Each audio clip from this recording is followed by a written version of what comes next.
여러분 안녕하세요. 저는 서울 사는 40대 여자입니다.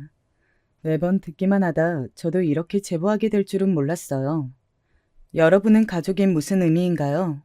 사실 교과서에 나오는 것처럼 가족이 항상 도움이 되는 존재는 아니잖아요. 다들 크고 작은 문제를 하나씩은 가지고 있다고 사람들이 그러더라고요. 겉으로 볼 땐 아무 문제가 없어 보이는 가족도 막상 깊게 대화하면 말 못할 문제들이 있는 가족이 대부분이죠. 안타깝게도 우리 가족은 겉으로만 봐도 문제가 많은 집이랍니다. 오늘 제보할 사연도 우리 가족에 관한 내용입니다. 어릴 때부터 문제가 많았던 우리 가족은 제가 학교에 들어가기 전부터 난리였어요. 이유는 아빠의 유흥이었습니다. 아빠는 엄마가 식당에서 힘들게 벌어온 돈을 도박에 쏟았거든요. 엄마와 아빠는 매일 싸우는 게 일이었어요. 아직 제대로 학교에 들어가기 전이라 어렸던 저는 엄마와 아빠가 부부싸움을 하면 이불 속으로 들어가 숨었던 기억이 나요. 저한테는 언니가 한 명 있었는데 연년생이었습니다. 언니랑 저는 둘이 이불 속에서 서로를 끌어안고 긴 밤을 지내곤 했죠. 심지어 부모님이 너무 심하게 싸우면 저희는 둘이 한밤중에 집 밖으로 나가기도 했어요. 옆집에 살던 제 친구 지영의 어머님이 그런 우리 자매가 안쓰럽다며 안에서 재워주기도 했죠. 그러던 어느 날이었습니다. 엄마는 저와 언니를 한밤중에 깨워 돌아온다는 말을 남기고 그대로 집을 떠났어요. 술에 취해 잠든 아빠가 깰까봐 두려워 언니와 저는 숨을 죽이고 울 수밖에 없었습니다. 그 뒤로 잠에서 깬 아빠는 엄마 욕을 하며 집안 살림을 부수기 시작했어요. 엄마가 없으니 집의 경제적 상황이 더 나빠지기 시작했어요. 엄마가 벌어오는 돈으로 생활했는데 엄마가 집을 나갔으니 들어오는 돈이 없었죠. 급기야 월세가 몇 달이나 밀리자 집주인 아저씨가 찾아와서 집 앞에서 아빠와 싸우기도 하셨어요. 전기와 수도도 끊기고 언니와 저는 배가 고파 울기도 했죠. 그런 우리 자매가 안쓰럽다고 동네에서 밥을 먹고 가라고 하셨던 이웃들에겐 아직도 감사한 마음이 들어요. 이런 상황이 지속되자 아빠는 도저히 안 되겠다고 생각하셨는지 우리를 데리고 친할머니 집으로 가게 되었습니다. 저는 사실 그때까지도 친할머니의 얼굴을 본 적이 없었어요. 친가뿐만 아니고 외가도 본 적이 없었습니다. 나중에 귀동냥으로 알게 된 사실은 아빠는 부잣집에서 태어났대요. 그래서 가난하고 친정도 없는 엄마와 결혼한다고 했을 때 친할머니의 반대가 매우 심했다고 합니다. 집안 반대에도 불구하고 결혼한 아빠는 언니와 제가 태어날 때까지 사고를 그렇게 쳤다고 해요. 그럴 때마다 할머니에게 돈을 달라고 했고 보다 못한 친할머니가 아빠와 연을 끊었다고 하더라고요. 제가 아주 어릴 때, 그러니까 신생아 때는 나름 할머니와 교류를 했다고 하지만 그 뒤로는 아빠와 친가가 연을 끊어서 저는 할머니의 얼굴을 모르고 있던 거죠. 아빠는 언니와 저를 할머니 댁 앞에 버려두고 그대로 떠났어요. 엄마처럼 언제 온다, 데리러 오겠다는 약속도 하지 않았죠. 처음 본 친할머니는 매우 무서웠어요. 전혀 인자하거나 따뜻한 모습은 보이지 않았습니다. 언니는 옆에서 울음을 터뜨려서 울고 있었고 저는 오히려 너무 긴장해서 잔뜩 겁에 질린 상태였습니다. 태어나서 처음 보는 친할머니의 집은 아주 컸어요. 원래 부모님과 살던 쪽방과는 비교도 할 수 없었습니다. 원래 집은 부엌과 거실의 경계도 없던 아주 작은 집이었어요. 그런데 할머니의 집은 너무 커서 화장실이 우리 집의 몇 배는 되었습니다.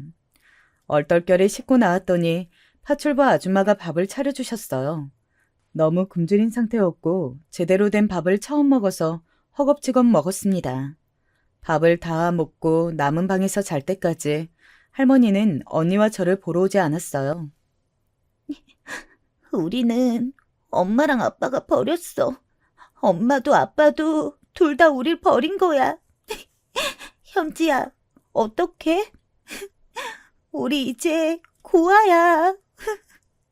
언니는 밤새 오열하는데 저는 이상하게 눈물이 나오지 않았습니다. 물론 엄마를 더 못 본다는 사실은 매우 가슴이 아팠어요. 하지만 매일 술에 취하고 싸움을 하던 아빠를 보지 않아도 된다는 것은 좋았습니다. 그렇게 언니와 저는 할머니 집에서 학창시절을 보내게 되었어요. 친할머니는 다행히 우리 자매를 밖으로 내쫓지 않았습니다. 할머니는 그 대골 같은 집에서 혼자 살던 분이셨어요. 가끔 명절이나 주말이 되면 고모와 큰아빠가 집을 방문하고는 했습니다. 아유, 병철이가 그렇게 사고쳐도 자기 자식들까지 이렇게 버릴 줄은 몰랐는데.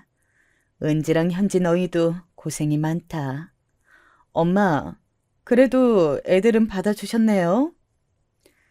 애들이 무슨 죄니? 그래도 성인이 되면 자기 살 길 알아서 찾아야지. 언제까지 데리고 있을 순 없어. 이렇게 우리 자매 앞에서 할머니는 대놓고 성인이 되면 나가라고 말하고는 했습니다. 저는 전혀 서운하거나 하지는 않았어요. 어린 나이였지만 할머니 댁이 아니라면 갈 곳이 없다는 것은 잘 알고 있었거든요. 하지만 언니는 학창시절 내내 사고를 치고 다녔어요. 원래 성격도 언니와 저는 정반대였습니다. 언니는 활발하고 밖에 나가 노는 것을 좋아했지만 저는 차분하고 조용한 성격이었어요. 내성적인 저와 달리 언니는 친구도 많고 활동적인 것을 좋아했죠. 언니는 감정의 폭이 큰 사람이었어요. 그래서 엄마가 집을 나갔을 때와 아빠가 우리를 할머니 댁에 버리고 갔을 때도 늘 저보다 더 울고는 했거든요. 이런 언니는 부모가 우릴 버렸다는 것에 상당히 충격이었나 봐요. 학교에 다니며 사고를 많이 치고 돌아다녔어요. 죄송합니다. 다음부터는 이런 일 없게 하겠습니다. 선생님께도 죄송하고 지훈이 어머님과 지훈이에게도 정말 죄송합니다. 아니, 여자애가 남자애를 이렇게 때려도 돼요? 이게 한두 번도 아니고 부모 없는 거는 동생도 똑같은데 현지는 조용히 학교만 잘만 다니더만. 부모 없는 거 아니라고요. 둘 다 살아 있어요. 저는 친구들이 부모가 없다고 해도 사실 그렇게 큰 충격은 아니었어요. 이미 알고 있는 사실이고 제가 화를 낸다고 해도 바뀌는 게 없으니까요. 원래 성격 자체가 당황하거나 화나면 차분해지는 편이라 더욱 그랬죠. 반응이 없으니 친구들도 저를 더 놀리지 않았어요. 그래서 저는 조용히 학교에 다녔는데 문제는 언니였습니다. 언니는 자기한테 뭐라 하면 도저히 지나치지 못하는 사람이었어요. 그래서 자기보다 덩치가 큰 남자 하구들과도 싸우고는 했습니다. 워낙 깡이 세서 악착같이 싸워 이기고는 했어요. 덕분에 할머니는 학교에 여러 번 왔어야 했습니다. 언니가 계속 이런 식으로 사고를 치자 할머니는 점점 편애를 시작하셨어요. 현지, 이번에 반에서 1등 했다며? 잘했다. 아주 잘했어. 공부하다가 힘든 거 있으면 얘기해라. 책이랑 학용품은 당연하고 혹시 과외 필요하지 않니? 할머니가 수학하고 영어는 선생님을 이미 구했는데 다른 과목도 필요하면 말하렴. 아, 감사해요. 과외는 그 정도면 괜찮아요. 감사합니다. 할머니, 저는요? 왜 저한테는 아무 말 없으세요? 왜 맨날 현지한테만 살갑게 굴고 현지한테만 지원해 주세요? 그리고 현지 너 특목고에 입학할 수 있다며? 담임 선생님께 얘기 들었다. 진학 상담하러 다음 주에 뵙자고 하더라고. 할머니가 갈 테니까 그렇게 알고 있으려. 언니가 식사 자리에서 박차고 일어나도 할머니는 눈 하나 깜빡하지 않으셨어요. 언니는 공부를 못해서 실업계 고등학교에 진학했고 저는 특목 고등학교에 진학하게 된 후로 언니와 저의 갈등은 시작되었습니다. 제가 다녔던 특목고는 기숙사가 있는 학교였어요. 그래서 집에는 주말이 되었어야 가고는 했습니다. 그럴 때마다 언니는 저를 투명인간처럼 취급하기 시작했죠. 언니는 제가 아무리 말을 걸어도 들은 척도 하지 않았어요. 급기야 나중에는 저와 눈도 마주치지 않더라고요. 분명 엄마가 우리를 떠난 밤에 서로 의지하고 살아야 한다고 했는데 속상했습니다. 그리고 제가 집에서 나가 살기 시작하며 언니와 할머니의 갈등은 더 심해졌어요. 우리 현지 이제 방학이라 기숙사에서 나올 텐데. 가만 보자. 현지 영어 연수하러 미국 갈래? 할머니가 보내주마. 마침 네 고모가 미국에서 사니까 이번 방학은 거기서 보내는 거 어떠니? 미국이요? 저는 그러면 너무 좋아요. 안 그래도 학교 친구들이 미국 얘기를 해서 궁금했어요. 그러면 내가 네 고모에게 말해서 데려가라고 할게. 아마 다녀오면 영어 성적도 크게 오를 거다. 너는 이미 잘하지만. 식사 자리에서 저와 할머니가 둘이 얘기하는 시간이 늘어나며 언니는 급기야 나중에는 밥도 같이 먹지 않았습니다. 밤늦게 집에 들어와서 잠만 자고 나가거나 혹은 집에 아예 들어오지도 않았죠. 어렸던 저는 그런 언니와 친해지고 싶은 마음이 컸어요. 그래서 언니가 집에 있으면 일부러 가서 말을 걸었는데 그럴 때마다 언니는 저를 무시하고는 했습니다. 할머니, 저 미국 가는 거요. 혹시 언니도 같이 가면 안 될까요? 은지도? 은지 걔는 영어도 할 줄 모를 텐데 가서 뭐 하겠니? 저도 회화는 부족하고 제가 언니 책임지고 돌아다닐게요. 네가 한번 얘기해봐라. 둘이 얘기하고 정리되면 나한테 말해. 할머니는 대놓고 반대하진 않으셨어요. 저는 언니에게 같이 미국에 가자고 대화하려고 했습니다. 그런데 언니는 계속 저를 피했어요. 노골적으로 사람을 무시하고 말을 걸어도 대꾸도 해주지 않았습니다. 결국 미국은 저 혼자 다녀오게 되었어요. 이 뒤로도 언니는 저를 사람으로 취급하지 않았습니다. 당연히 속상했지만 할 수 있는 게 없었어요. 지원을 넉넉하게 해주시는 할머니에게 감사해서 공부나 열심히 했습니다. 할머니는 명예와 남들에게 보이는 시선을 중요하게 생각하시는 분이셨어요. 그래서 제가 공부로 두각을 보이자 매우 좋아하셨습니다. 할머니가 좋아하니 저는 부모에게 받지 못한 애정을 받아 기뻤어요. 물론 언니와의 관계는 여전히 숙제였지만 할머니와는 더욱 가까워졌습니다. 그러다 언니는 실업계 고등학교를 졸업하고 저보다 언니가 대학을 먼저 가게 되었어요. 언니는 공부를 전혀 하지 않아서 동네에 있던 전문대에 진학하게 되었습니다. 여기서 문제가 발생했어요. 현지는 방학 때 미국도 보내고 온갖 사교육은 다 시켜주면서 저는 입학금도 못 주는 게 말이 되나요? 할머니, 저도 할머니 손녀잖아요. 왜 이렇게 대놓고 차별하시는 거예요? 그럼 네가 현지처럼 공부를 열심히 하던가, 그것도 아니면 착하기라도 하던가. 사고란 사고는 다 치고 다녀서 내가 동네 창피해서 얼굴을 못 들겠더라. 너야말로 양심이 있니? 성인이 될 때까지 아무런 대가 없이 키워주는 애는 몰라? 언니는 대학 입학을 앞두고 할머니와 갈등이 깊어졌어요. 할머니는 일반 대학도 아니고 전문대에 들어간 언니를 지원해주지 못하겠다고 하셨거든요. 온갖 사교육이란 사교육은 다 받는 저와 비교된다며 언니는 거실에서 소리를 지르며 울기 시작했습니다. 그 모습을 보며 저는 할머니와 언니 둘 중 누구의 편을 들지 모르겠더라고요. 급기야 언니의 분노의 화살은 저로 돌아왔습니다. 엄마가 우리 버린 날 기억해? 그때 서로 의지하고 살라고 했는데 이건 다 너 때문이야. 네가 우리 자매 사이를 망친 거야. 언니, 진정해. 잠시만, 아니... 가만히 있는 현지 괴롭히지 말고 당장 나가. 나는 너랑 더는 볼 일 없다. 그렇게 언니는 정말로 집을 나가게 되었어요. 할머니는 저러다 본인이 숙이고 올 거라며 저를 다독였어요. 언니와 할머니의 갈등이 빨리 끝나는 것이 저 때의 제 소원이었습니다. 최대한 저는 그래서 다른 생각을 하지 않으려고 공부에 집중했어요. 새벽에 잠도 자지 않고 공부한 덕에 저는 서울에 있는 유명한 명문대에 입학하게 되었습니다. 친언니는 대학 등록금 사건 때 집을 나가고 한 번도 집에 오지 않았어요. 말 그대로 가출했던 거죠. 저는 그런 언니가 걱정되어 연락을 많이 했지만 전혀 받지 않았습니다. 언니는 흔적도 하나 남기지 않고 우리를 떠났어요. 그렇게 저는 부모님과 언니와 4명이서 살던 것은 마치 꿈처럼 느끼게 되었습니다. 아빠는 언니와 저를 할머니에게 맡기고 한 번도 얼굴을 보이지 않았어요. 할머니가 지나가듯 말씀하시는 것을 들어보면 할머니와는 종종 연락을 주고받는 것 같았습니다.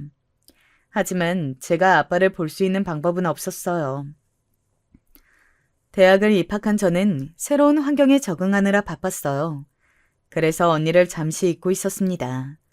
원래 공부하던 습관이 있어 대학에 가서도 열심히 공부하느라 바쁘기도 했어요. 그러던 어느 날이었습니다. 갑자기 핸드폰으로 모르는 번호가 떠서 받았더니 경찰이었어요. 살면서 경찰이 저에게 전화할 일이 없는데 너무 놀랐죠. 이은지 씨 동생 되시죠? 지금 이은지 씨가 병원에 있는데요. 병원비 낼 돈이 없다고 하더라고요. 동생분, 여기로 와주시겠어요? 경찰의 말을 듣고 너무 놀랐어요. 들어야 하는 수업도 듣지 않고 바로 병원에 갔는데 저는 너무 놀라 할 말이 이렇습니다. 3년 만에 본 언니는 매우 야위어 있었어요. 몰골이 너무 안 좋아 보자마자 눈물이 나올 지경이었습니다. 그런데 언니의 상태보다 제가 더 놀랐던 것은 바로 언니 옆에 있던 아기였어요. 대략 돌쟁이로 보이는 아기가 언니한테 엄마라고 부르더라고요. 언니, 아니, 이게 무슨 일이야? 아니, 그래. 일단 병원비 내가 내고 올게. 잠시만 기다려. 병원비를 내고 왔더니 언니는 그새 도망갈 준비를 하고 있더라고요. 그런 언니를 붙잡고 여러 번 설득하니 드디어 입을 열었습니다. 언니의 입에서 들린 내용은 충격적이었어요.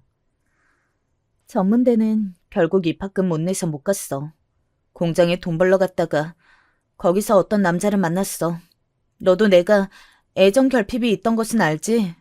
너무 잘해줘서 거기에 넘어갔는데 임신하니까 날 버리더라. 그래서 아기 낳고 혼자 키웠어. 공장에서 번 돈으로 버티고 버텼는데 아기가 아프니까 도저히 감당이 안 되더라. 대출 받은 것도 다 쓰고 빚밖에 없어. 사채도 썼는데 모르겠어.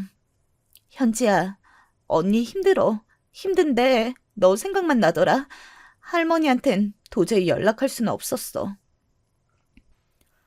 언니의 말을 듣는데 저는 눈물이 나오기 시작했어요. 원래 언니가 감정적이라 눈물이 많고 저는 차분했잖아요. 그런데 그때는 제가 오열하고 언니는 우는 아이와 저를 달래며 차분한 상태였어요. 차분하다기보단 그것은 해탈에 가까웠습니다. 도저히 발길이 떨어지질 않아 언니가 사는 집에 갔더니 그 집의 상태를 보고 저는 기절하는 줄 알았어요. 좁지? 고시원은 아기가 울어서 쫓겨났고 어쩔 수 없이 사는데 월세가 3달이나 밀렸어. 다행히 주인 아줌마가 아기가 안쓰럽다고 기간을 늘려주긴 했는데 모르겠다. 곧 쫓겨날 것 같아. 언니, 내가 월세 내줄게. 우리가 어릴 때 살던 집 기억나? 그 쪽방보다 열악한 환경이잖아. 언니, 나 너무 속상해. 이렇게 살 줄 몰랐어. 나는 그것도 모르고 혼자 고상하게 대학 다니며 공부했는데. 현지야, 그만 울어.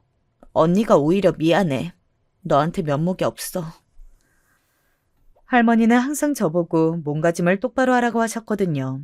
보이는 것이 중요하다며 백화점에 데려가 쇼핑도 자주 했고 제가 조금만 흐트러진 상태면 지적하셨어요. 저는 오히려 꾸미는 것에 관심이 전혀 없었는데 할머니 때문에 피부 관리까지 받고 있었죠. 할머니는 그런 저에게 용돈을 매우 많이 주셨어요. 돈으로 남에게 아쉬운 소리 하지 말라는 것이 할머니의 철학이었습니다. 쓸 일이 없어 모아놓았는데 그 돈을 그날 언니에게 다 쓰게 되었어요. 아기 병원비부터 언니의 밀린 월세 그리고 생활용품까지 다 채워 넣었어요. 이 뒤로 저는 언니를 정말 많이 도와주었어요. 제 눈으로 직접 열악한 환경에서 사는 것을 알고 나니 외면할 수가 없었습니다. 마트에서 장도 보고 언니의 월세는 어느 순간 제가 내는 것이 당연해졌어요. 조카가 크면서 언니에게 들어가는 돈은 훨씬 많아졌어요. 할머니가 주는 용돈으로도 무리가 가기 시작했습니다. 저는 대학생이라 버는 돈이 없으니 슬슬 힘들기 시작했어요. 언니, 지우 이제 어린이집 보내니까 그 시간에 아르바이트라도 하는 거 어때? 잠깐이라도 하면 돈 벌 수 있잖아. 뭐? 안 그래도 혼자 아기 키우는 것도 힘든데 하나뿐인 가족이 그래도 되는 거니? 나 너무 속상해. 지우 어린이집 가면 나 그때야 집안일하고 혼자만의 시간을 가져. 이제 이것도 하지 말라는 거야? 그게 아니고, 언니, 진정해. 내가 돈을 버는 직장인이면 언니 도와줬지. 그런데 지금은 나도 학생이라. 아니야. 언니, 못 들은 걸로 해. 결국 저는 할머니 몰래 과외까지 하며 돈을 벌게 되었습니다. 할머니는 제가 굳이 힘든 일을 하며 돈을 벌 필요가 없다고 아르바이트는 물론이고 과외도 못하게 하셨거든요. 할머니 눈을 피해 돈을 벌어 제 용돈과 합쳐 언니에게 쏟아부은 생활만 자그마치 2년이랍니다. 지우 밥은 이거 먹이면 돼. 이따 놀이터 데리고 가서 놀아주고 자기 전에 영어 책 좀 읽어줘. 너 영어 잘하잖아. 간식 너무 많이 주지 말고 심심해하면 인형 놀이 같이 해줘. 알겠지? 고마워. 그러면 언니 놀다 올게. 알겠어, 언니. 지우는 걱정하지 말고 잘 다녀와. 무슨 일 있으면 전화해. 언니는 조카가 어느 정도 크자 새로 연애를 시작하게 되었어요. 저는 언니가 행복하길 바랐기 때문에 괜찮은 남자를 만난다면 연애나 결혼하길 원했습니다. 그래서 저에게 조카를 맡기고 데이트를 하거나 여행을 갈 때마다 싫은 소리를 한 번도 하지 않고 봐주었어요. 사실 결혼도 하지 않던 제가 아이를 혼자 돌본다는 것은 상당히 힘든 일이었습니다. 특히 제가 할머니와 같이 살고 있으니 이렇게 조카를 돌볼 때마다 눈치가 보였어요. 현지, 요즘에 바쁘니? 연애라도 하는 거야? 집에 통 들어오질 않아서 걱정이구나. 할머니는 당연히 우리 현지 믿어. 그래도 걱정되니까 외박은 자제했으면 하구나. 죄송해요.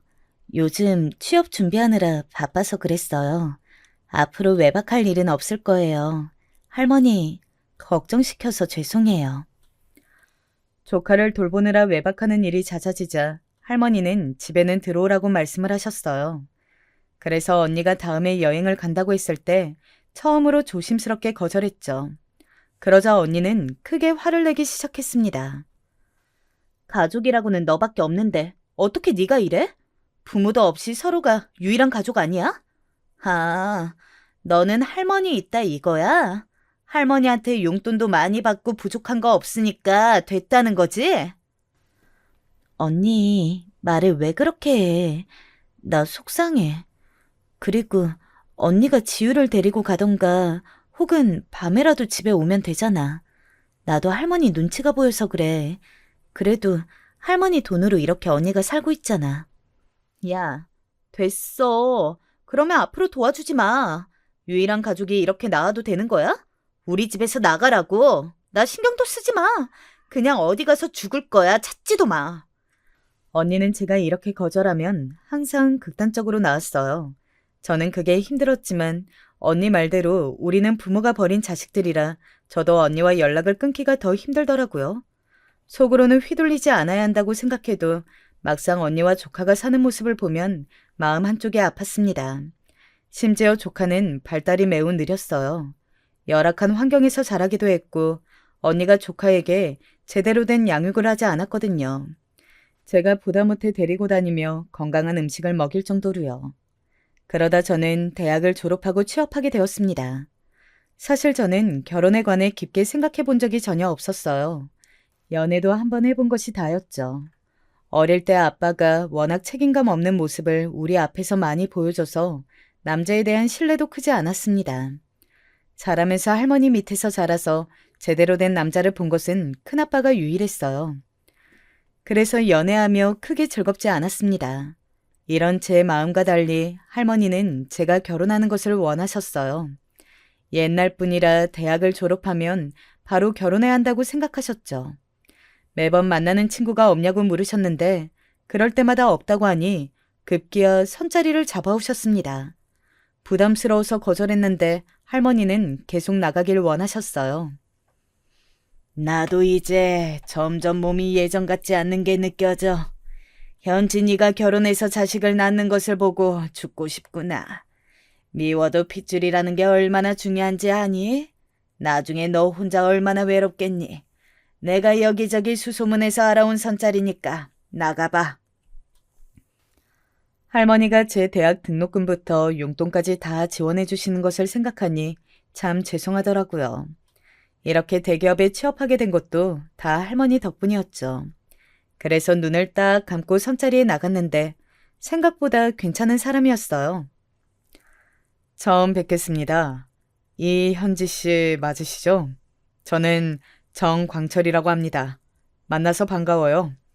제 직업은 아버지가 하는 사업을 물려받으려고 준비 중이에요. 작은 사업인데 열심히 배우려고 노력하는 중이랍니다. 아, 네, 반갑습니다. 저는 대기업에서 일하고 있어요. 음, 어색하네요. 아무래도 처음 보는 자리니 어쩔 수 없죠. 괜찮습니다. 그럼 식사하며 대화를 마저 나눌까요? 상당히 어색한 자리였는데 능숙하게 대화하는 모습에 저는 푹 빠지게 되었어요. 그렇게 나가기 싫다고 하던 저였는데 오히려 시간 가는 줄을 모르겠더라고요. 그렇게 그 남자와 저는 연애를 시작했고 그 사실에 할머니가 저보다 더 좋아하셨습니다. 사실 집안은 그렇게 대단하진 않아. 그래도 잘생기고 키 크고 앞으로 가능성이 높지. 할머니는 현진이가 결혼 전제로 만난다는 사실 자체가 기쁘다. 결혼할 때 비용은 전혀 걱정하지 말고. 알겠지? 실제로 저는 그 남자와 결혼까지 가게 되었어요. 연애하며 한 번도 싸운 적이 없어서 이 사람이 운명이라고 느꼈죠. 남편과 결혼할 때 할머니가 돈을 많이 대주셨어요. 할머니가 부자인 것은 알고 있었는데 생각보다 재산이 더 많다는 것을 그때 깨닫게 되었습니다. 내가 자네에게 딱히 바라는 것은 없고 그저 우리 현지 평생 걱정하지 않고 살게 해주게. 금전적인 부분은 내가 해결할 수 있으니 그 부분은 걱정 말고 우리 손녀 잘 부탁하네. 할머니의 도움 덕분에 우리는 초호화 결혼식도 올릴 수 있었어요. 신혼집도 할머니의 도움 덕분에 원하는 한강에 보이는 고급 아파트에 얻게 되었습니다. 남편의 집도 형편이 여유로웠지만 할머니의 재력만큼은 아니었거든요. 결혼하고 남편은 원래도 다정했지만 더욱 다정했어요. 집안일은 해주는 분이 계셔서 문제 없었고 남편은 기념일을 매우 잘 챙겼어요. 다정한 남편은 저를 항상 공주처럼 대해주었어요. 제가 임신하자 정말 손에 물 한 방울 묻게 하지 않았죠. 할머니도 저에게 잘하는 남편을 항상 기특해 하셨어요. 그러면서 할머니는 남편이 시아버지의 사업을 물려받자 거액 투자도 하셨습니다. 덕분에 남편은 사업이 훨씬 커지게 되었죠. 이렇게 남편과의 문제는 전혀 없는 줄 알고 살았습니다. 그때 저에게 유일한 고민은 바로 언니였어요. 여전히 할머니 몰래 언니를 만나곤 했는데 언니는 제가 볼 때마다 앓는 소리를 했어요. 너무 힘들다고 제 인생과 본인 인생을 비교했죠. 그런 언니를 달래고 돈을 또 보내면서 겨우 인연을 이어가고 있었습니다. 저는 언니가 인간 대 인간으로 안쓰럽더라고요. 그런데 결혼하지 않았을 때는 괜찮았는데 결혼하니 남편과 같이 붙어서 살게 되잖아요. 남편에게도 숨기는 것은 불가능했습니다. 결국 저는 남편에게 사실을 털어놓게 되었어요. 이 내용은 당신만 알고 있어. 할머니에게 말하지 마. 할머니랑 언니랑 사이가 너무 안 좋고 둘이 인연 끊은 지 오래야. 내 말 무슨 뜻인지 알지? 알겠어. 그런데 나도 당신 친언니라고 하니까 궁금하다. 어차피 비밀로 할 거니까 언니를 소개해줘. 우리끼리 비밀로 하자. 남편은 고맙게도 제 얘기를 듣고 다 이해해 주었어요. 그러면서 언니의 얼굴을 보고 싶어 했습니다. 언니도 그 말을 듣고 흔쾌히 동생 남편이 궁금하다고 하더라고요. 그렇게 언니를 할머니 몰래 우리 집으로 초대하게 되었습니다. 현지야, 말로 듣던 것보다 너희 집 훨씬 좋다. 이렇게 앞에 한강도 보이고. 완전 호화로운 인생을 살고 있었구나.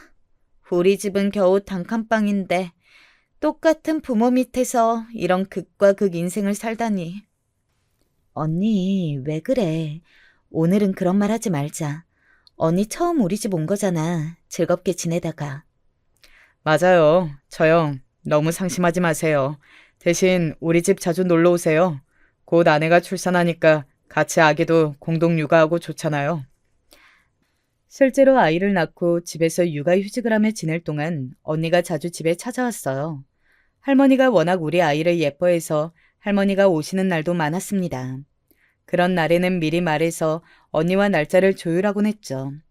남편이 사업을 확장하며 출장이 매우 많아져서 언니가 오니까 저는 기뻤습니다. 아이를 낳고 외로움이 심했는데 다행이었죠.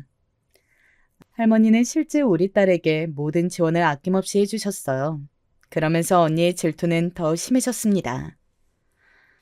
나는 우리 지우에게 과일 하나 먹이는 것도 힘들었는데 현지 너는 백화점 과일을 먹이네? 나는 가공식품으로 우리 지우 키웠는데 박탈감 느낀다. 에이, 아니야. 그리고 언니, 내가 지우 데리고 다니면서 맛있고 건강한 음식 많이 먹였던 거 몰라? 너무 그렇게 나랑 하나부터 열까지 비교하면 언니만 힘들어. 뭐? 너 무슨 말을 그렇게 해? 그래, 이거 다 내 열등감이야. 됐니? 이런 말 들으니까 이제 속이 시원해? 아니, 나는 언니를 위해 하는 말이야. 왜 그래? 저도 참는 것이 한계가 있어서 언니에게 언니를 위해 그러지 말라고 하기도 했죠. 그런데 언니가 너무 예민하게 반응해서 머리가 아팠어요. 언니의 저런 말과 행동이 워낙 오래되기도 했고 저는 진심으로 언니가 언니의 삶을 살기를 바랐거든요. 그러면서 언니를 생각하면 머리가 아프기 시작했습니다. 그런데 언니는 단칸방이 싫었는지 우리 집을 매우 자주 왔어요. 할머니가 오지 않는 날을 제외하고 계속 왔다고 보면 됩니다. 언니가 내일도 온대. 나도 좀 집에서 쉬고 싶은데 힘들다. 저 형이 혼자 아기 키우니까 얼마나 힘들겠어. 당신이 이해해. 그리고 저번에 당신 잘 때 처형하고 둘이 얘기하는데 사연 들으니까 내가 생각했던 것보다 심하더라. 나는 처형이 짠해. 언니랑 당신이랑 둘이 얘기를 했어? 언제? 나 잘 때? 아, 저번 주 토요일 말하는 거야? 당신 피곤하다고 먼저 잘 때 처형하고 둘이 와인 마셨어. 그때 처형이 살아온 얘기를 하면서 눈물을 흘리더라. 안쓰러웠어. 이건 또 무슨 소리인가 싶었습니다. 저는 언니가 슬슬 불편해지기 시작했어요. 대학생 때부터 언니한테 해줄 만큼 충분히 해줬다고 생각했거든요. 언니한테 매달 들어가는 돈도 만만치 않았습니다. 언니는 제가 돈을 주니까 본인이 사회활동을 하지 않았어요. 매번 힘들다는 말만 하고 진득하게 어디에서 일하는 법이 없었죠. 언제까지 그런 언니를 도와야 할지 머리가 아프기도 했습니다. 남편이 출장을 많이 가서 혼자 아이를 키우는 것도 힘들고 언니까지 힘들게 하니까 남편에게 소홀해지기 시작했어요. 당신 출장을 또 가? 저번 주에도 갔잖아. 이번 주에도 간다는 말은 없었잖아. 왜 출장을 미리 말을 안 해? 그럼 서연이 또 내가 혼자 돌봐야 해? 갑자기 잡힌 일정이야. 내가 미안해. 그날만 일하는 분 부르자. 내가 불러줄게. 남편은 갑자기 출장을 자주 가기 시작했어요. 안 그래도 소원해진 관계가 점점 돌이킬 수 없는 지경까지 가게 되었죠. 대화가 없어지고 서로 불편한 관계가 되었어요. 할머니에게는 차마 말할 수 없었습니다. 제가 결혼하고 아이 낳은 것이 할머니의 행복이었으니 말할 수가 없었어요. 남편과 하루의 말을 한 번도 하지 않는 날이 생기기 시작했습니다. 어제는 출장도 아니면서 왜 이렇게 늦게 들어왔어? 아기는 나 혼자 봤잖아. 나 힘들어. 왜 당신은 아빠면서 육아를 안 해? 나도 힘들어. 일하느라 얼마나 힘든데 당신까지 나를 힘들게 해. 집에서는 편하게 쉬고 싶어. 당신, 넥타이는 어디에 있어? 분명히 출근할 땐 하고 나갔잖아. 왜 돌아올 땐 없어? 차에 있을 거야. 설마 지금 나 의심해? 그런 거 아니지? 내가 얼마나 열심히 당신하고 우리 아기를 위해 일하는데. 아니지? 그렇게 다정하던 남편과 부부싸움을 하는 횟수도 늘어났어요. 그리고 상상하기 싫지만 자꾸 저는 남편의 외도가 의심되기 시작했습니다. 출장이 아닌데 말없이 외박하거나 넥타이를 두고 온다는 일들이 자꾸 일어났어요. 증거를 잡으려고 해도 혼자 집에 있으니 그럴 수가 없었죠. 제가 그렇게 남편과 언니 때문에 스트레스가 쌓이니 점점 살이 빠지기 시작했습니다. 현지야, 무슨 일 있는 거 아니지? 혹시라도 무슨 일 있으면 할머니에게 말해. 걱정되잖아. 어째 볼 때마다 살이 빠져 있니? 속상하게. 할머니, 사실은 할머니에게 비밀로 하려고 했는데 남편이 외도를 하는 것 같아요. 어떡해요? 뭐? 그게 무슨 소리야? 자세히 말해봐. 그렇게 믿었던 정서방이 무슨 일이 있는 거야? 저는 너무 힘들어서 유일하게 믿는 사람인 할머니에게 남편 얘기를 하게 되었습니다. 언니 얘기는 하지 않고 남편의 얘기를 전했죠. 할머니는 우리끼리 해결할 수 있는 문제가 아니라고 판단하셨어요. 그리고 바로 흥신소에 의뢰를 해주셨습니다. 할머니가 수소문에서 유명하다고 하는 흥신소에 의뢰했고 일주일이 지난 뒤 흥신소에서 연락이 왔어요. 가까운 카페에서 만나기로 하고 간 자리에서 저는 너무 충격적인 소리를 듣게 되었습니다. 너무 놀라서 먹던 커피를 쏟기까지 했죠. 사모님, 이런 더러운 분류는 처음 봐요. 우리가 이렇게 돈 많은 분들 위주로 사건을 받고 있긴 한데, 아니 이건 진짜, 돈 안 받을게요. 힘내시고 마음 잘 추스르세요. 네? 그게 무슨 소리세요? 일단 이거 보세요. 사모님 남편 출장이 아니고 맨날 모텔 갔어요. 그런데 상대가 누군지 아세요? 여기 보시면 아시죠? 누군지 사모님이 더 잘 아시죠? 흥신소 사장님이 보여준 영상에는 남편과 여자가 나란히 웃으며 모텔로 들어가는 사진이 한 장도 아니고 여러 장이 있었어요. 그런데 더 충격적인 것은 바로 그 여자의 정체였어요. 왜냐하면 그 여자는 제가 너무 잘 아는 사람이었어요. 바로 우리 친언니였습니다. 다른 사람도 아니고 친언니와 남편이 바람이 났던 거였죠. 보자마자 눈물이 차오르고 손이 덜덜 떨렸습니다. 그런 저를 흥신소에서 오히려 안타깝게 여기더라고요. 할머니, 나 어떡해요? 할머니, 이걸 어떡하면 좋아요? 나 죽고 싶어. 현지야, 무슨 일이니? 일단 빨리 할머니 집으로 와. 도대체 무슨 일이야? 할머니, 남편이 바람난 거 맞았어요. 그런데 상대가 은지 언니예요. 뭐라고? 은지? 네 친언니? 연락 오래전에 끊긴 은지? 아니, 은지가 도대체 어떻게 네 남편을 알아? 저는 놀란 가슴을 진정하고 심호흡을 몇 번을 했어요. 겨우 정신을 차리고 택시를 타고 할머니 집으로 갔죠. 할머니도 너무 놀라 얼굴이 하얗게 질려 있었어요. 할머니를 보자마자 눈물이 다시 나왔습니다. 겨우 진정하고 그동안 있었던 일을 쭉 얘기했어요.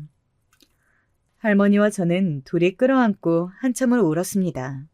그리고 할머니는 남편에게 전화를 걸어 당장 집으로 오라고 했어요. 남편이 집에 오자 할머니는 담담하게 영상을 내밀었습니다. 아니, 오해입니다. 잠시만요, 아니. 내가 결혼할 때 자네에게 부탁한 건 딱 한 가지야. 우리 손녀 마음 고생만 시키지 말라고 했더니 어떻게 이렇게 외도를 해? 그것도 현재 언니랑? 당신이 그러고도 사람이야? 현지야, 미안해. 내가 미쳤었나 봐. 저영이 하도 자기가 불쌍한 인생이라고 해서 나도 모르게 얘기를 들어주다. 이혼은 당연하고 내가 자네 회사에 투자한 금액 다 돌려내. 나는 자네 회사와 앞으로도 엮일 일은 전혀 없을 거야. 알겠나?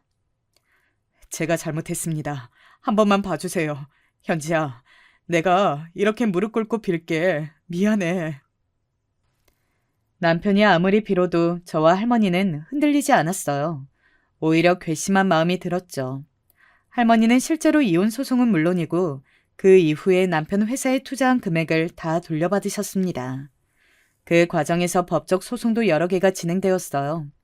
저는 심신의 안정을 위해 할머니 집으로 다시 와서 아이를 키웠습니다.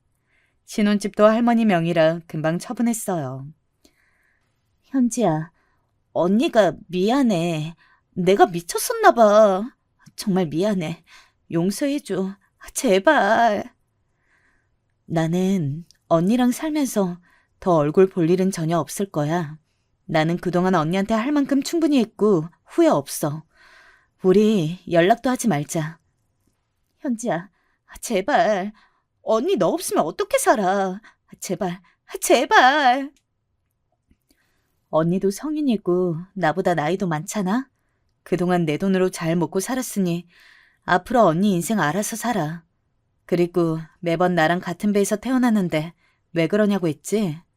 그건 내가 할 말이야. 도대체 인간이 왜 그러니?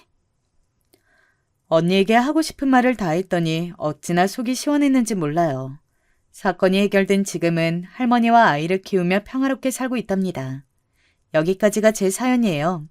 끝까지 들어주셔서 정말 감사합니다. 할머니 연세도 있으셔서 남은 인생 행복하게 해드리려고요. 여러분도 행복한 인생 살길 바랍니다. 감사합니다. 총각 때는 별거 아닌 이유로 이혼을 결심하는 사람들을 보면서 이해가 되지 않았어요. 서로 사랑해서 결혼한 거고 평생 함께할 배우자인데 서로 맞지 않는 부분이 있더라도 맞춰가면서 조율해 나가는 게 결혼 생활 아닌가? 저럴 거면 결혼을 하지 말지 하고요. 가벼운 마음으로 결정한 결혼이 아닌 이상 저렇게 할 수 없을 거고 나였다면 그런 이유로 이혼할 생각을 하지 않을 거라고 확신하기도 했죠. 그런데 설마 제가 이런 이유로 그것도 결혼 3개월 만에 이혼을 결심하게 될 줄은 꿈에도 몰랐습니다. 한창 깨가 쏟아지고 행복한 웃음이 떠나지 않을 신혼 3개월 차에 제가 이혼을 결심하게 된 이유는 다름 아닌 냄새 때문입니다. 소위 암내라고 하죠. 여러분은 혹시 겨드랑이에서 나는 땀 냄새가 고약한 사람 곁에 계셔본 적 있나요? 시큼한 음식물 쓰레기 냄새가 풍기는 사람 곁에서 10분도, 1시간도, 6시간도 아닌 24시간 내내 계셔보신 적 있나요? 심지어 그 사람이 자기가 냄새나는 걸 알지만 외출할 일이 없다면 잘 씻지도 않고 씻으라 해도 들은 척도 안 한다면 그 사람이 내 배우자라면 지옥이나 다름이 없겠죠. 제가 바로 그 지옥 속에서 살고 있습니다. 3개월을 꽉 채워서요. 솔직히 말해서 저는 3개월이면 오래 버텼다고 생각합니다. 겪어보지 않은 사람은 절대 몰라요. 사람의 인생에서 냄새가, 후각이 얼마나 큰 비중을 차지하는지. 제 아내도 처음부터 이렇게 씻지 않았던 건 아닙니다. 아내와 저는 소개팅으로 처음 만났어요. 소개팅하기 전엔 여자친구를 사귈 생각이 없던 차였는데 친구놈이 하도 나가보라고 귀찮게 해서 나갔던 거라 상대분에게 예의가 아닌 건 알지만 뚱한 표정으로 카페에 먼저 앉아 있었습니다. 대충 아메리카노나 한 잔 시켜서 시간 때우다 오자 그런 마음이었던 것 같아요. 소개팅 상대의 사진으로 이미 얼굴을 봐서 얼굴이 어떤진 알고 있었죠. 사진으로 봤을 땐 별로 취향도 아니어서 더 그랬습니다. 그런데 카페로 들어오는 아내를 보자마자 그런 느낌이 들었어요. 아, 이 사람이랑 뭔가 결혼할 것 같다. 살면서 그런 느낌을 받은 건 처음이었어요. 한눈에 반한 건 아닌데 뭔가 이대로 끝내면 안 될 것 같은 느낌. 사진으로만 봤을 때랑은 전혀 다른 느낌이었습니다. 언뜻 이럴 거면 좀 더 신경 쓰고 나올 걸 하는 후회도 들더라고요. 정말 고생만 갖춰서 나왔던 터라 그때 아내는 여러 꽃향기가 나는 향수에 주름 장식이 달린 플라워 패턴의 원피스, 웨이브진 긴 머리를 하고 있었습니다. 아내에게 났던 향수 향과 옷차림, 헤어스타일이 아직도 생생하게 기억납니다. 충격적일 정도로 제 머릿속에 그 상황이 박혔거든요. 나쁜 냄새나 이상한 느낌 같은 건 느끼지 못했어요. 지금 그때의 첫 만남을 생각하더라도 전혀 없습니다. 확실해요. 아마 느꼈더라면 연락을 더 하지 않았겠죠. 저 진호 씨 맞으시죠? 아, 네. 박진우라고 합니다. 오시느라 힘드셨을 텐데 여기 앉으세요. 아, 감사합니다. 진호 씨 얘기 많이 들었는데 듣던 대로 굉장히 신사적이신 분 같네요. 감사합니다. 소정 씨도 사진보다 훨씬 더 아름다우시네요. 아, 커피는 제가 주문할게요. 혹시 어떤 종류 좋아하세요? 그 뒤로 성실하게 소개팅에 임했고 아내도 제 인상이 그리 나쁘지 않았는지 몇 번의 만남 이후 사귀게 되었습니다. 사귀는 동안에도 아내와 매일매일 만났던 적도 있지만 그때마다 냄새가 나는 일은 단언컨대 단 한 번도 없었어요. 달콤한 바디워시 향이나 머스크 향, 이름 모를 향수향 같은 것들. 나쁘게 기억될 일 없는 좋은 향기만 가득했습니다. 아내에게 한 번이라도 악취가 났던 적이 있다면 기억에 많이 남았을 텐데 전혀 그런 기색을 보이지 않았어요. 그런데 저랑 결혼을 하자마자 하루에 한 번, 이틀에 한 번, 사흘에 한 번, 점점 씻는 주기를 늘려나가더니 슬금슬금 안 씻기 시작한 겁니다. 지금 생각해보면 주말에 절 만나러 왔을 때 향기가 났던 것도 외출할 일이라서 씻었던 게 아닐까 싶습니다. 지금도 외출할 일이 생기면 씻긴 하거든요. 아니, 그냥 외출할 일이 없다고 씻지 않는 거 100번 양보해서 그럴 수 있다 칩니다. 더럽긴 해도 냄새가 나지 않았다면 이해해보려고 어떻게든 노력은 했을 거예요. 실제로 땀 냄새가 잘 나지 않는 사람도 있으니까. 아마 시간은 좀 걸렸겠지만 서로 합의하고 이해하면서 잘 넘어갈 수 있었을 것 같아요. 그런데 냄새가 나잖아요. 더럽기만 한 게 아니라. 냄새까지 나면 그건 아니죠. 저였다면 제가 저한테 그런 냄새가 나는 걸 스스로는 몰랐어도 다른 사람이, 아내가, 내가 계속 같이 살 사람이 그런 이야기를 해서 알게 되었다면 부끄러워서라도 자주 씻으려 노력했을 것 같은데 아내는 그렇지 않았습니다.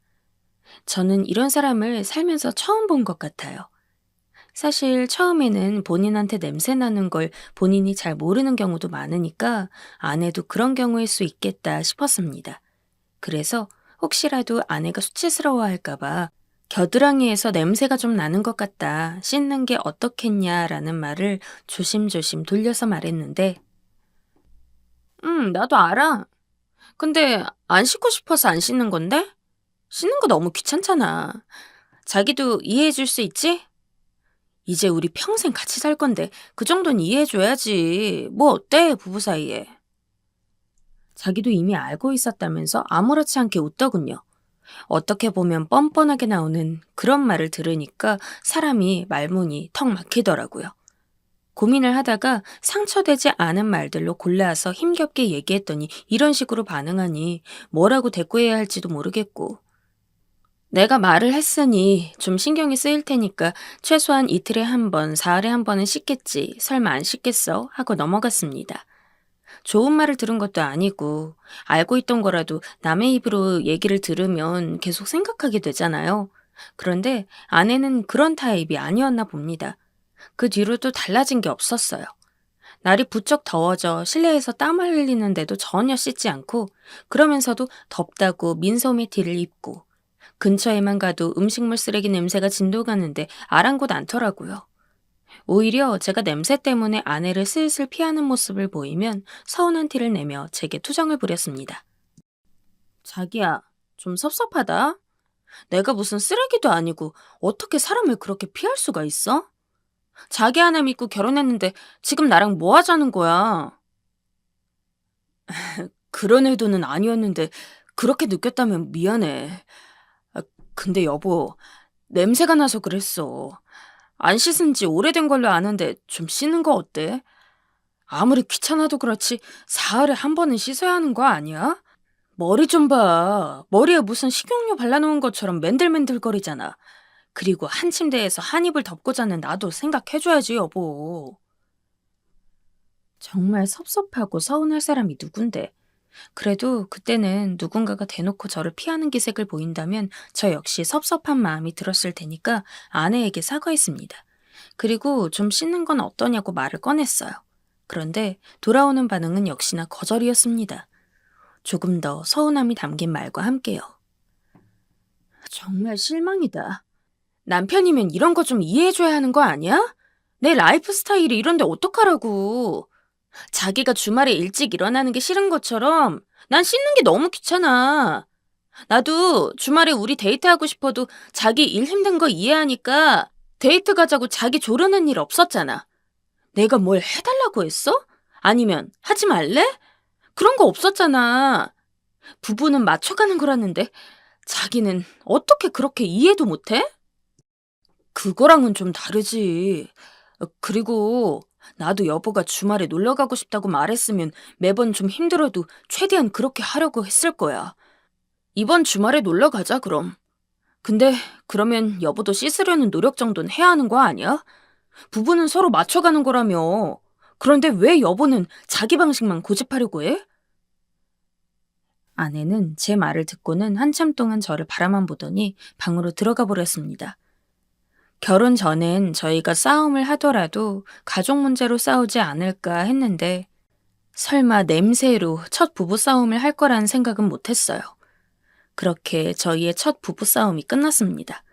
그게 끝이었으면 좋으련만 저희 부부는 이젠 아주 지겨울 정도로 같은 주제로 싸우게 되었어요. 한 번은 싸우다가 너무 지겨워서 저희 친누나와 사촌형에게 고민을 상담한 적도 있었습니다. 고민이 있다는 말에 선뜻 나와준 누나와 형에게 고마운 마음이 들었지만 저희 가정의 치부를 이야기해야 한다는 것에 입이 선뜻 열리진 않더군요. 아무래도 정말 개인적인 일이다 보니까 이런 걸 말해도 될까 싶었습니다. 그런데 이렇게 상담이라도 하지 않으면 정말 이혼이라도 할 것 같아서 그때는 이혼까진 생각해보지 않았거든요. 언제든 관계를 개선할 수 있으리라, 아내와의 합의점을 찾아 원만하게 해결할 수 있으리라 그렇게 생각을 했습니다. 그리고 내가 오버하는 건가? 라는 생각도 들더군요.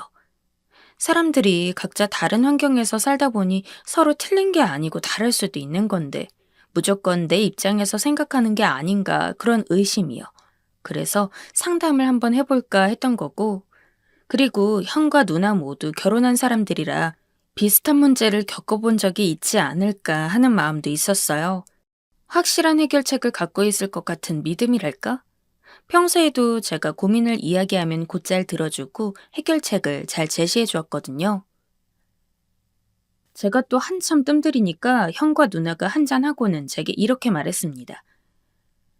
우리 한잔 했으니까 잘 기억 못할 거거든? 앞으로 그럴 예정이야. 그러니까 말해봐. 에휴, 자식. 뜸 엄청나게 들이네. 어디 가서 말 안 할 테니까 말해봐. 무슨 일인데? 그런 말을 듣는데 정말 고맙더라고요. 아무리 가족이라지만 저렇게 말해주고 고민 들어주는 게 쉬운 일은 아닐 텐데. 제가 망설이는 걸 보자마자 저렇게 해줄 수 있는 좋은 사람을 난 가족으로 뒀구나 하는 마음도 들고 그래서 정말 어려웠지만 입을 뗐습니다. 그게 사실... 아내가 너무 잘 안 씻어서 고민이야. 더러워서 고민인 거야? 뭐야. 뜸들인 거에 비해 별거 아니네. 에휴, 자식. 그런 걸로 고민이냐? 그냥 안 씻어서 고민이면 좀 더럽더라도 언젠간 내가 잘 이해하고 넘어갔을 것 같은데 냄새가 좀 심해. 정말 진절머리나게 심해. 말을 하는데 자동으로 한숨이 나오더군요. 고마운 것과는 별개로 이런 이유를 제 입으로 말하면서 상담하고 있다는 게 즐거워야 할 신혼에 이렇게 잡음을 티내게 되다니 치부를 드러내는 게 많이 부끄럽기도 했고요. 땀 냄새 말하는 거야? 사람이면 다 날 수 있지 않나? 진호 네가 후각에 좀 예민한가 보네.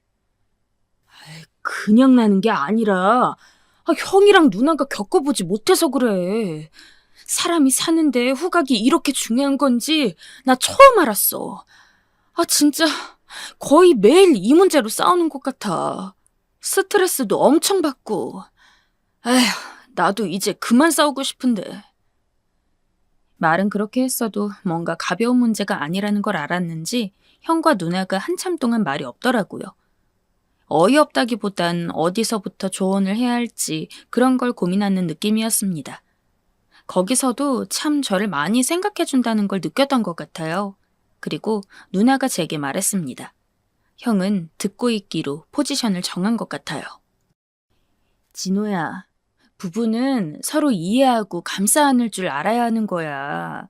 가벼운 마음으로 했던 결혼 아니잖아. 이대로 계속 싸우다가 이혼할 거야? 그건 아니지. 이혼 생각한 건 아니긴 한데. 그렇지. 그러면 네 말이 아무리 100번 옳은 말이라도 상대가 듣기엔 기분 나쁠 수도 있고 그렇게 하기 싫을 수도 있잖아. 무조건 네가 이해하라는 건 아니야. 하지만 싸움 말고 다른 걸로 풀 수도 있잖니. 너도 싸우기 싫다며. 한 번이라도 네가 굽히고 들어가 봐. 그러다 보면 문제가 해결될 수도 있는 거 아니겠니? 어느 정도 조언을 얻은 상태였지만 오랜만에 누나랑 형을 만났던 터라 술 없는 술자리를 가졌던 것 같아요. 오랜만에 걱정 없이 즐거운 시간을 보낸 것 같아 참 좋았던 기억이 나요. 그렇게 저는 술을 마시지 않았기 때문에 술 마시고 고주망태가 된 형과 누나를 각자 집으로 데려다 주기까지 했습니다. 그렇게 저도 귀가를 했지만 아침에 싸운 탓인지 냉전 상태여서 바로 이야기를 꺼내진 못했어요. 아내도 외출했다가 밤늦게 들어오기도 했고 괜히 긁어부스럼 될까 봐요. 아마 다음 날쯤이었나? 마침 휴일이어서 이야기를 꺼내기 좋겠다 싶었습니다. 그렇게 아침이 되었고 말 한마디 없이 냉랭한 거실에서 아내에게 조심스럽게 이야기를 꺼냈습니다. 여보, 자꾸 날카롭게 말해서 미안해. 내가 큰 상처를 준 것 같아. 그러려던 의도가 정말 아니었다는 건 알아줬음 해. 정말이야. 내가 후각이 조금 예민한가 봐. 그러면서 구구절절 저자세로 나갔던 것 같아요. 형과 누나의 조언을 200% 받아들여서 사과를 몇 번씩 했는지. 세어보면 10손가락이 부족할 정도로 했던 것 같네요. 지금 생각해보면 아내가 약속에 다녀온 탓에 샤워를 했기 때문에 냄새랄 게 나지 않아서 더욱 사과하기가 쉬웠던 것도 같아요. 아내도 그런 저의 말과 자세에 조금 마음이 풀렸는지 조금씩 반응을 해주더라고요. 그걸 이제 알았느냐는 둥, 나도 미안했다는 둥. 지금 생각해보면 웃긴 게 그래도 씻겠다는 말은 한마디도 하지 않았던 것 같네요. 더 늦지 않게 이때부터 알아봤어야 하는데. 그때는 아내의 마음이 풀렸다는 것에 중점을 둬서 형과 누나에게 조언을 구하길 잘했다는 생각뿐이었죠. 역시 먼저 결혼해본 사람들 말은 틀린 거 없다면서요. 그렇게 일주일쯤 지났었나? 이제는 날카롭게까진 아니어도 아내에게 이야기를 해야겠다고 생각했습니다. 아까 위에서 말하지 않은 것 같은데 아내는 전업주부라서 밖에 나갈 일이 드물어요. 원체 집을 좋아하기도 하고 요새는 인터넷으로 장 보는 것도 워낙 잘 돼 있어서 그런 쪽으로 장을 보더라고요. 차라리 발달해 있지 않았다면 아내가 귀찮더라도 사흘에 한 번은 씻었을 텐데. 그렇다면 이렇게 싸울 일도 없었겠죠. 아무튼 아내가 씻지 않은 지 나흘쯤 되었던 때였을 거예요. 근처에만 가도 냄새가 올라오더라고요. 차라리 익숙해지는 냄새였다면 그러려니 넘길 수 있을 텐데 음식물 쓰레기 냄새는 언제 맡아도 역하고 익숙해질 수 없는 냄새잖아요. 그래서 어쩔 수 없이 아내에게 이야기를 꺼냈어요. 반쯤은 애원조였던 것 같아요. 제발 사흘에 한 번이라도 좋으니 샤워를 좀 해달라고요. 아무리 나갈 일이 없어도 몸에 먼지랑 기름 성분이 잔뜩 묻었을 텐데 그러면 옷도 쉽게 더러워지고 이불도 쉽게 더러워질 거다 하는 이유까지 대가면서 설득하려 애썼습니다. 싸우자는 두가 아니라 어쩌면 이번엔 들어주지 않을까 하는 일말의 희망마저 품었어요. 아내의 표정도 그리 나쁜 표정은 아니었고요. 확 기분이 나쁘다거나 바로 거절의 말을 뱉을 것처럼 보이지 않았으니까요. 그렇게 간절한 표정으로 아내의 입이 열리기만을 기다리는데 기대가 산산이 부서졌습니다. 아내는 좀 생각하는 듯이 침음을 내더니 거절의 말을 뱉더군요. 그렇게까지 말하니 자기도 생각을 좀 해봤는데 그렇게 하긴 힘들 것 같다면서요. 그냥 본인의 몸에 물이 닿는 것 자체가 별로 기분이 좋지 않아서 그럴 순 없겠대요. 밖으로 나갈 때야 어쩔 수 없이 씻지만 부모님과 살 때도 그렇고 어렸을 때부터 그렇게 살아와서 바꾸기 힘들다며 오히려 이번 기회에 자기가 날 이해해보는 게 어때? 하고 답했습니다. 너무 어이가 없어서 아직도 그 어투와 했던 말이 모조리 기억나요. 표정도 묘사하라면 얼마든지 할 수 있을 만큼 생생히요. 그래서인지 그 다음 일들이 어땠는지 잘 기억이 안 나네요. 그냥 어영부영 넘어갔던 것 같아요. 싸운 기억이 없으니까. 그 뒤로 그때의 조언과 아내의 말을 받아들여서 아내를 어떻게든 이해해보려 부단히 많은 노력을 쏟았습니다.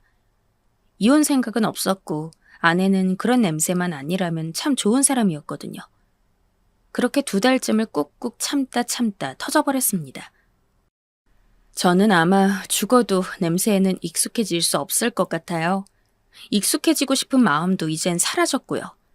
그래서 이제는 이혼을 하든 아내가 씻게 만들든 하나는 해야겠다고 결심했습니다.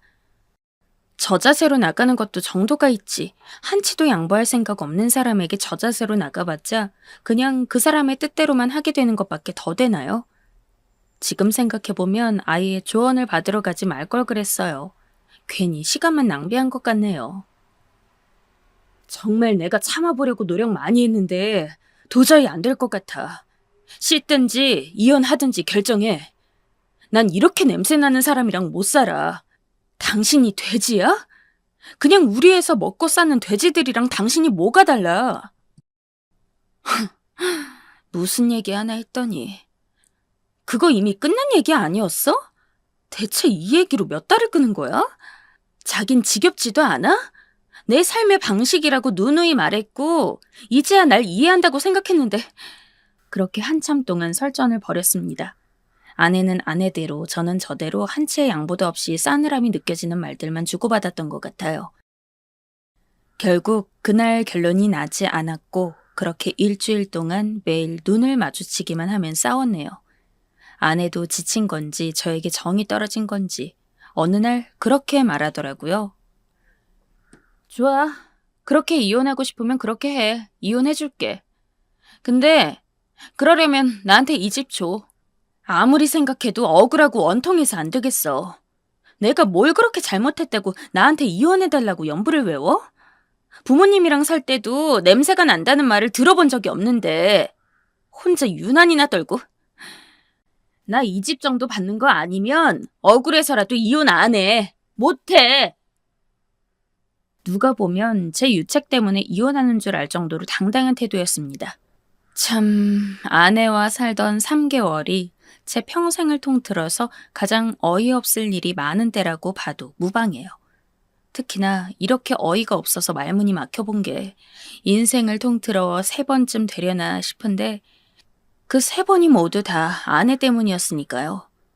정말 억울하고 원통할 사람은 바로 저인데 본인이 억울하고 원통하다고 하고 있으니.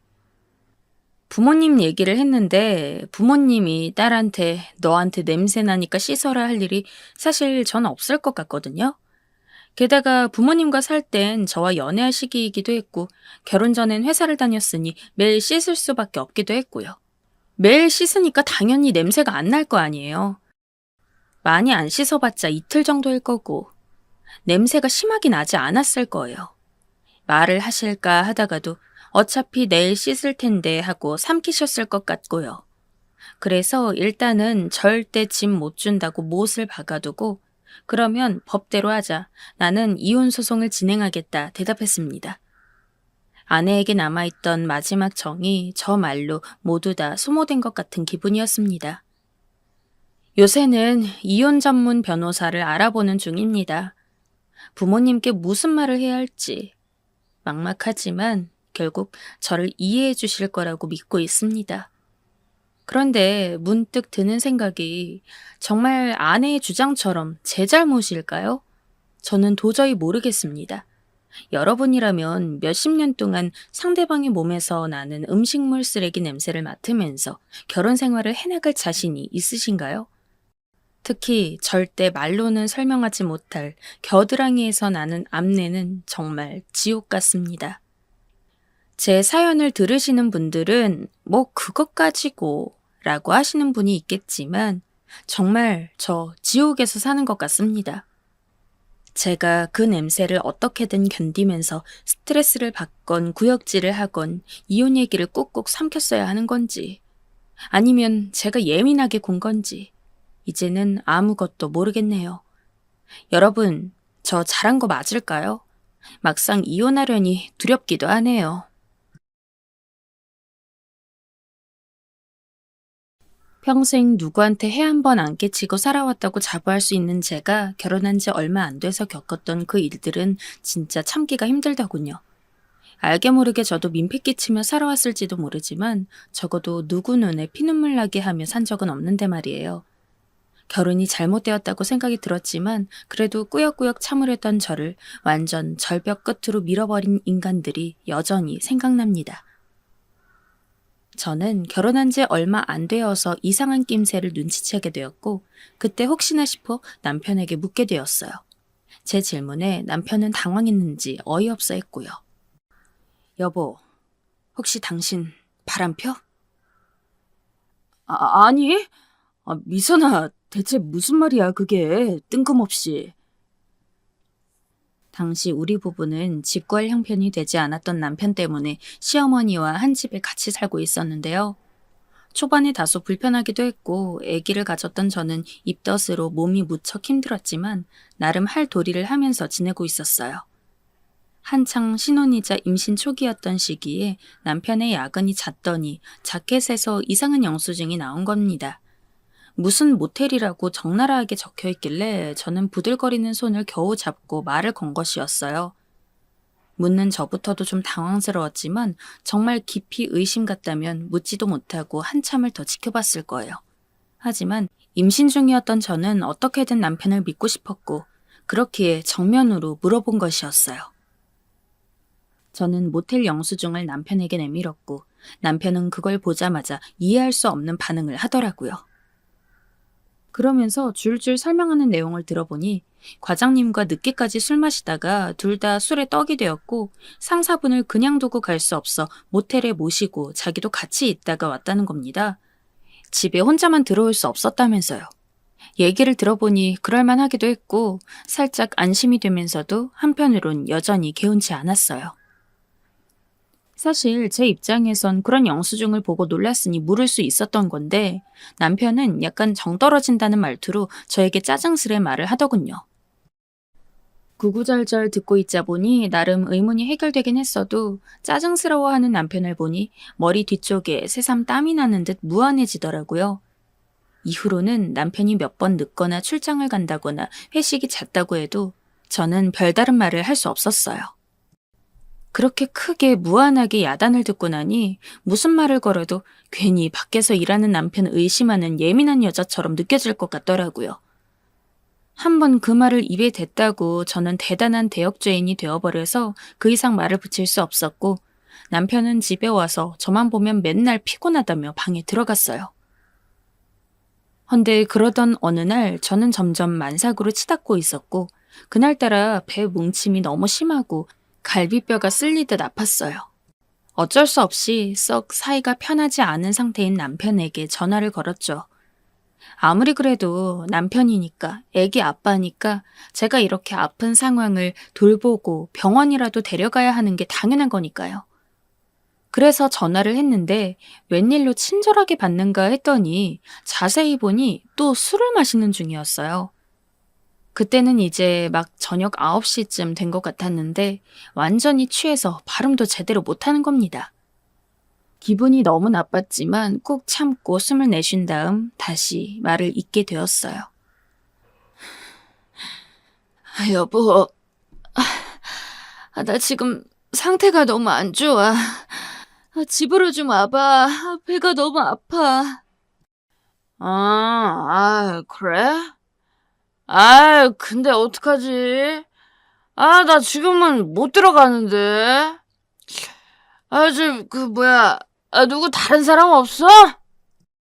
마치 자기랑 아예 상관없는 옆집 사는 누구네 애엄마한테 생긴 일 마냥 아주 천연덕스럽게 말뱉는 남편이 얼마나 황당하던지요. 지 새끼를 뵌 아내가 아픈데 저게 할 소린가요? 가뜩이나 불만이 많이 쌓였는데 저는 더더욱 화가 났고 신경이 예민해질수록 배가 울컥하게 뭉쳐오며 머리도 찌르듯이 아프더군요. 이 한심한 인간을 붙잡고 이렇게 내 체력이며 정신력을 쏟을 수는 없어서 전화를 끊겠다고 말했어요. 남편도 바라던 바였는지 알겠다고 하는데 순간 거기서 끔찍한 소리가 그 틈을 타고 들려오는 겁니다. 차라리 귀신 소리였으면 덜 끔찍했을지도 모르는 소리 말이에요. 영준씨, 이것 좀 보라니까. 저는 눈이 더 이상 커질 수 없을 정도로 커져 안구가 당길 정도로 온몸이 얼어붙게 되었어요. 그 상태로 아픈 머리와 배를 겨우 부여잡아가며 소리를 죽이고 전화를 끊지 않은 채로 있었죠. 그런데 전화를 끊은 줄 알고 있던 저 바보 같은 남편은 대체 어딘지도 모르겠는 장소에서 웬 여자랑 부어라 마셔라 하고 있더군요. 이 부분까지도 접대상 왔다고 하면 저는 할 말이 없을 것 같아서 그 혼란 속에서도 어떻게든 저는 마음을 가다듬고 아닐 거라고 속으로 되뇌이면서 그 동아줄을 붙잡고 있었어요. 설마 아니겠지.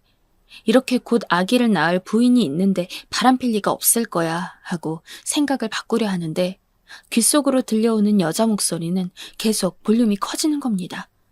그 대화는 아무리 들어도 남편이 뭐라고 말한다고 해도 바람이 아니라고 말할 수 없는 얘기였어요. 아마 애들이 들어도 사리분별은 가능할 수준이더군요. 영준 씨, 그러지 말고 빨리 이혼해. 배불뚝이 마누라는 뭐하러 데리고 있어? 당신 같은 남잔 나 같은 여자랑 살아야 돼. 자기 어머닌 내가 잘 모실게, 응? 차마 더 이상 들을 수 없어 전화를 끊었고 일단은 눈을 감고 침대에 누워 잠을 청하려 했어요. 그런데 도저히 마음이 안정이 안 되고 몸은 계속 아파와서 어쩔 수 없이 친정엄마에게 연락했고 그 길로 저는 응급실로 향하게 되었어요. 병원에 가보니 그렇게 심한 상황은 아니었기에 다시 집에 와서 안정을 취하게 되었지만 남편은 그날도 집에 들어오지 않았고 저에게 연락 한 통 없더군요. 그동안 어떻게든 믿어보려 했음에도 자꾸 쎄하게 느껴지던 남편의 반응과 갈수록 고대지는 시어머니의 시집살이며 저를 무시하는 상황들이 겹쳐지면서 심한 모멸감과 우울감이 함께 밀려왔어요. 녹음했던 내용을 차마 다시 들어볼 용기도 안 나고 하지만 누가 봐도 명백한 바람이기에 그대로 버틸 수가 없더군요. 결국 저는 견딜 수 없어 남편을 만나려고 회사를 찾아가게 되었는데 건물로 들어가던 중 회사 내부에 있는 1층 카페에서 웬 여자랑 앉아있는 남편의 모습을 보게 되었어요. 보는 순간 기가 막히고 피가 거꾸로 솟는 것 같았고 내가 왜 진작에 이런 곳에 나와볼 생각을 안 했는지 답답했습니다. 아니, 이렇게 허술하게 걸릴 수 있는 인간이었는데 내가 바보같이 믿고 살았던 것 같아서 말이 안 나오더군요. 누가 보면 그냥 남편이 여직원이나 상사 혹은 팀원들과 그냥 앉아있는 것 뿐인데 진짜 제가 예민한 게 아니냐고 할지도 모릅니다. 하지만 저는 너무 당황해서 사진 찍지 않은 게 후회될 정도로 그 둘은 누가 봐도 연인처럼 있었어요. 뛰어서 건너 앉은 것도 아니며 남편이 바로 그 여자 옆에 딱 붙어 다정하게 앉아있더군요. 아마도 전날 붙어있던 전화기 너머 속 앵앵거리던 그 여자인 것 같았습니다. 솔직히 저 여자가 남편 회사 사람이라면 이 사람이 결혼했는지 아닌지 모를 리가 없을 거예요. 결혼식 때 회사 사람들도 다수 왔었으니까요. 이런저런 생각이 머릿속에서 돌아다니는 동안 저는 이성을 잃었고 그대로 카페 안으로 들어가서 남편에게 소리를 질렀어요. 남편과 그 여자는 일순간 당황해서 저를 한창 보더군요. 여보, 지금 거기서 뭐 하는 거야? 카페 안에 있던 모든 사람들이 저와 남편과 그 여자를 돌아봤고 아무래도 전부 회사 관계된 사람들이었을 테니 남편은 창피해 죽을 지경이었을 거예요. 그런데 남편의 말이 정말 더 가관이었어요. 마치 제가 가해자인 마냥 답을 하는 게 아니겠습니까? 만삭이 임산부인 본인 아내에게 말입니다. 너 여기가 어디라고 와? 뭐라고? 그 여자는 냉큼 남편 뒤에 숨어버렸고 남편은 노발대발하며 저를 끌고 회사 밖으로 나가려는데 저는 숨은 그 여자의 팔뚝을 잡았어요. 이봐요, 어딜 숨어요? 어머, 이거 왜 이래요? 나요! 그런데 남편은 정말 믿을 수 없는 짓을 저에게 하더군요. 야, 미쳤어? 남편은 그 여자 손을 잡은 채 제 손을 그대로 확 낚아채서 벽으로 밀쳐버렸어요.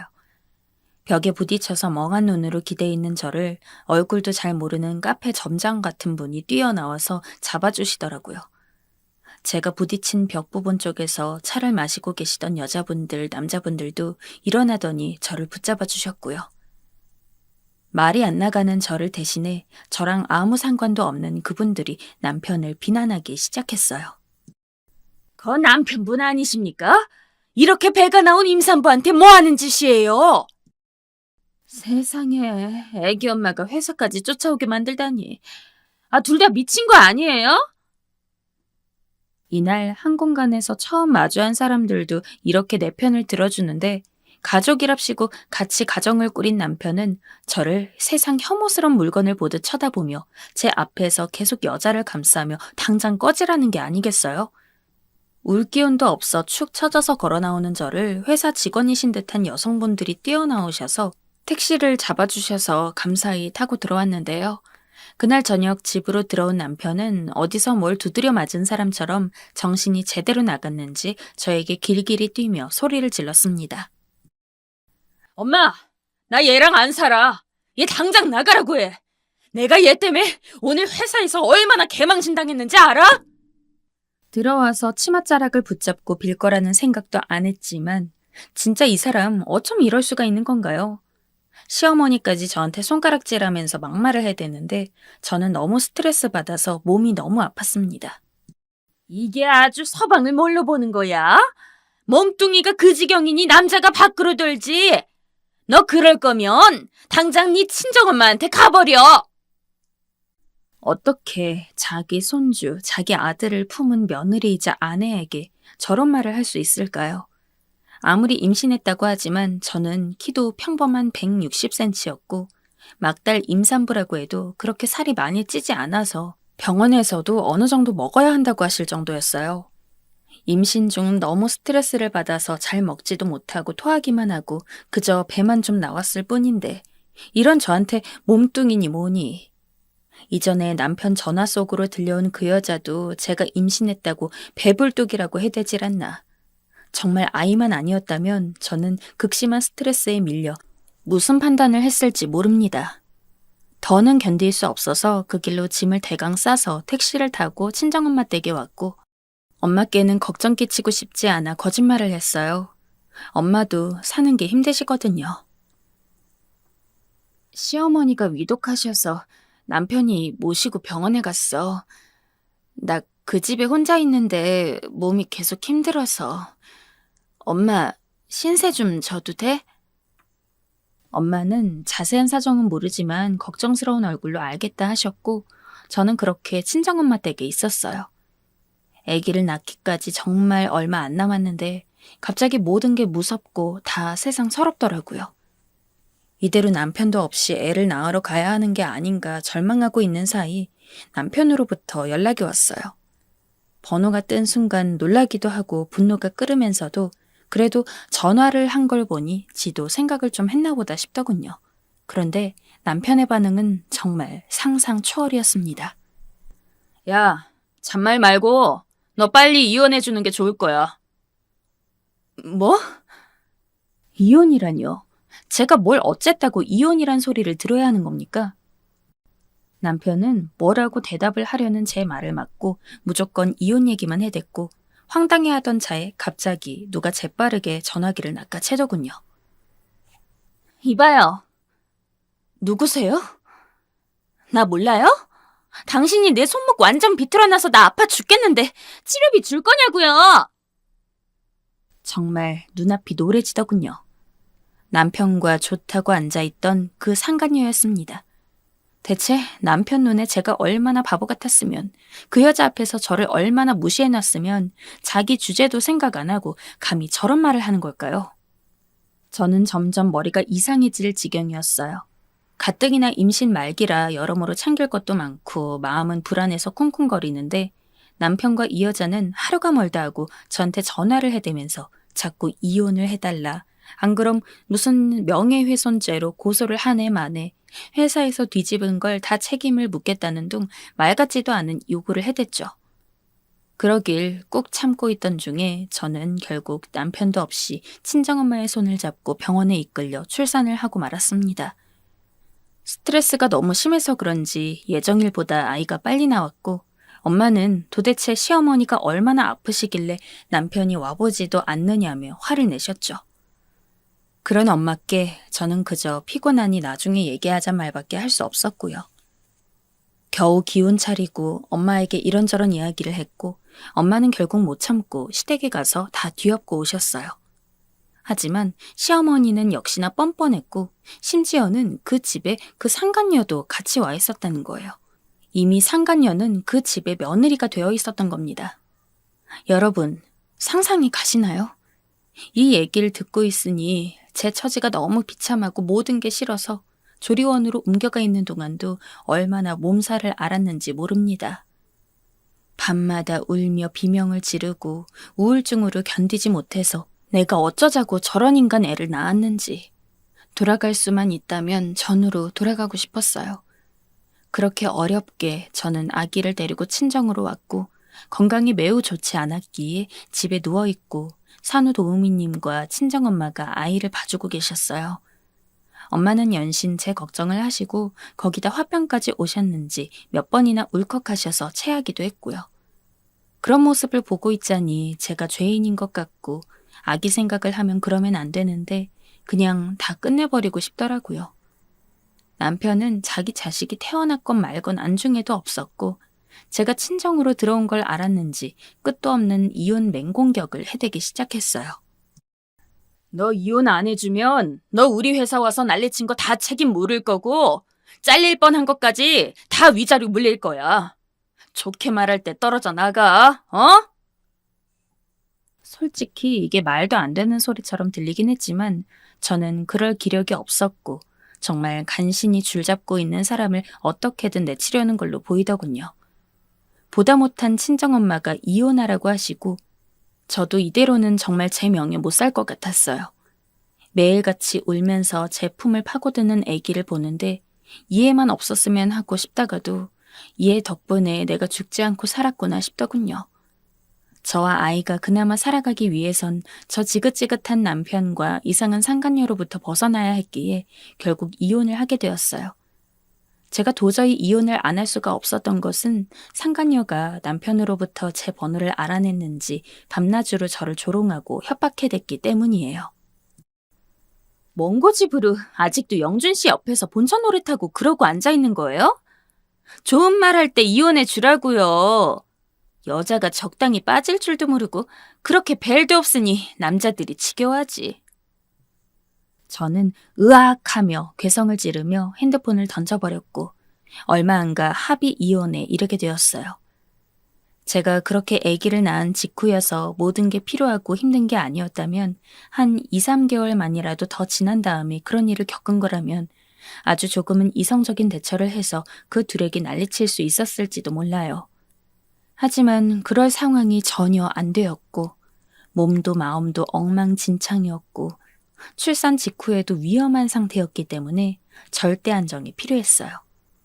그런 사람을 이렇게 피말리듯 쥐어짜서 억지로 이혼을 시켜대다니 이쪽에서 이제 끊어버리고 싶더라고요. 그렇게 해서 저는 아기를 쭉 키워왔고 아이가 점점 자라서 3살이 되었을 무렵부터 일하러 다니게 되었어요. 친척 언니의 소개로 취업을 하게 되었고 엄마도 여자가 경제력이 있어야 한다며 나가라고 하셔서 겨우 사회로 들어오게 되었어요. 싱글맘으로 살아간다는 것은 결코 쉽지 않았고 온 교육기관이며 가족들, 지인들의 도움이 필요하더군요.